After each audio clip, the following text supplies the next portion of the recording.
Today's video, we're going to cover the key cycle, also known as the circle of fourths, also known as backwards from the circle of fifths, also known as the complete opposite direction of what you learned as a classical musician if you're watching this video. The key cycle is really the natural motion of how we hear harmony, intention, and resolution. What you probably are used to thinking with the circle of fifths is something like this, where we start from C and then we go to G, we add a sharp, we go to D, we add a sharp, and we can see a relationship between the keys themselves. However, going up in fifths, while it is a great way to study kind of the mathematical approach to music and also how the keys connect, is not the best way to understand the harmony of music. And the harmony of music in jazz is so important. So we want to focus on, if we're going from C to F, up a fourth and going in the opposite direction. And so we're going to have something like this when you first start playing, going through the key cycle. Now you can do one hand to start with, and then we can add two hands. You want to be able to recite C, F, B flat, E flat, A flat, D flat, G flat, B, E, A, D, G, C. Reciting that will help you to internalize it even deeper. You want to be able to play that key cycle. We can even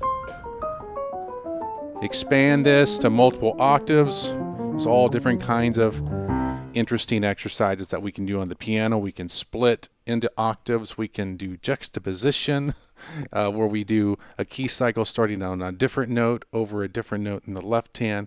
You want to master the key cycle. The reason is because all these chord progressions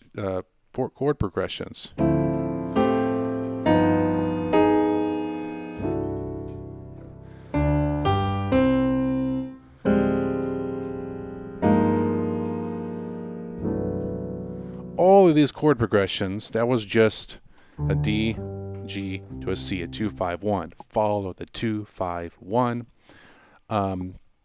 order. And that's going to be everywhere in some shape or form in every aspect of jazz. Now, is it the center of jazz vocabulary for harmony? Yes. Is it everything? No. We get into modern forms of jazz and we get into more of a vertical structure that we'll start learning later on. But you want to get to know this very well. Another cool little exercise is to take it ascending. It just kind of gives you a different look and a different feel. All right, I want to show you one more thing. Once you get the key cycle down and you can recite it, you've memorized it, you can play it, you can hear it, then we can actually start getting into some mental exercises. So if we look at this first exercise, F sharp minor 7. Well, what comes after F sharp? B. All right, and then what comes after B? E. So not even knowing what the qualities there are, you know that after F sharp is B, and then after B is E.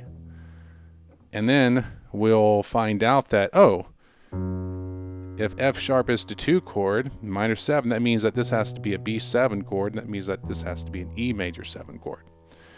So the tendencies in music we'll start to understand much, much better once we have the key cycle.